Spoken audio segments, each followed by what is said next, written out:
come with me to Oslo. It was Monday night when I texted my friend Tula and shared my spontaneous idea to come visit her. And since she was as excited about this idea as I was, I booked my plane tickets. And fast forward a few days later, that week, I'm sitting on the train on my way to the airport to go visit her. This is so exciting because we've actually never seen each other before in real life. We met in 2022 and ever since built our friendship through FaceTime calls and phone calls and just shared our lives virtually, but never in person. So this was about to be a really, really special moment in our friendship and turned out to be 3 lovely days together.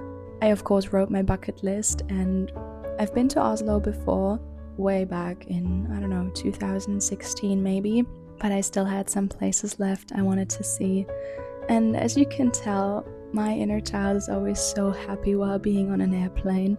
I use my time to crochet, read, journal, just look out the window, and as soon as I saw this sunset in Oslo from above, with the snow and everything, I knew this was absolutely the right decision, and I couldn't wait for the days ahead. Look at this beautiful lighting. Oh my god. I can still remember how nervous I was at this point because obviously talking to someone on the phone is different than seeing them in real life, but we spent the first evening chatting over and over and just enjoying our time together. For the next morning, I went to a cafe to have some matcha and journal and bring all those emotions to paper.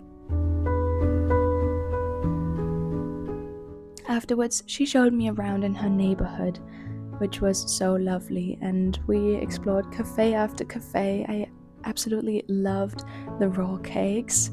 These were amazingly delicious. I wish I could have taken many of them home. And then she showed me the castle, which was so beautiful. Look at this. And let me tell you, those were the first rays of sunshine that hit my face after winter and actually felt warm. So we immediately needed to get some iced coffee and watch the sunset from the opera house, which again made my inner child unbelievably happy. Afterwards, we had dinner at home as the first night and just some good deep talk. Before the next morning, we head out again, explored another cafe, and then walked all the way down to the water with our matcha in hand, enjoying the beautiful weather. Before heading to Munch Museum, this was on my list for a long time, and I'm so glad we got to take multiple hours to stroll through this museum, through all the floors, to just really let his work sink in and catch up on all the paintings and texts and really dig deep into his work.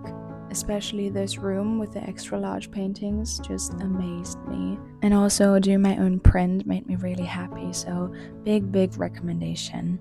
As well as the public library. If you ever visit Oslo, please go there and experience the atmosphere. It is really unique. As well as brown cheese. I've already tried it years ago, but fell in love with it more and more this time. And what can I say? We sat at a cafe crocheting together until it closed and spent another cozy night at her apartment just chatting, because those conversations really let our relationship and friendship grow deeper and deeper. The next day we headed to this park. Never seen something like that before, with the sculptures, and also big appreciation for the weather. We were so lucky, really. And then another matcha raw cake situation here. I don't know about you, but I don't need more than this. This just makes me the happiest. Especially when we try something new, because I've never made jewelry before, neither has Tula, so we decided to get ourselves some memorable jewelry pieces that we made by ourselves And I can really recommend getting creative together with your friends because you simply get to know each other on another level, experiencing what they love to create and how, and what's important to them, what they like and what they not. We could have sat there for hours but didn't want to miss the sunset. So we headed to the opera house again because why not do things over and over that bring you so much joy? That's why it's probably no surprise for you to see me crocheting again at the public library. We just had to go there once again. I mean, look at this lightning. Oh, can't get over it. Then we had our dinner reservation at this gorgeous restaurant. Once in a lifetime experience, I can tell you. Just enjoying our last night together with some truly delicious food and mocktails. And yeah, what can I say? This just went straight into my heart. The whole trip, from minute one to the last moment we shared together.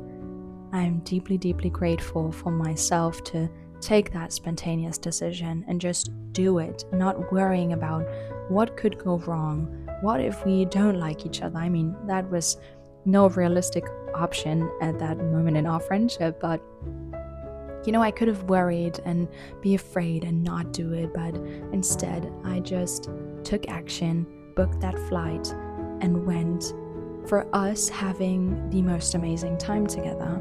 And I would do it all over again. So if there's something you have on your mind that you wanted to do for a long time, please do it.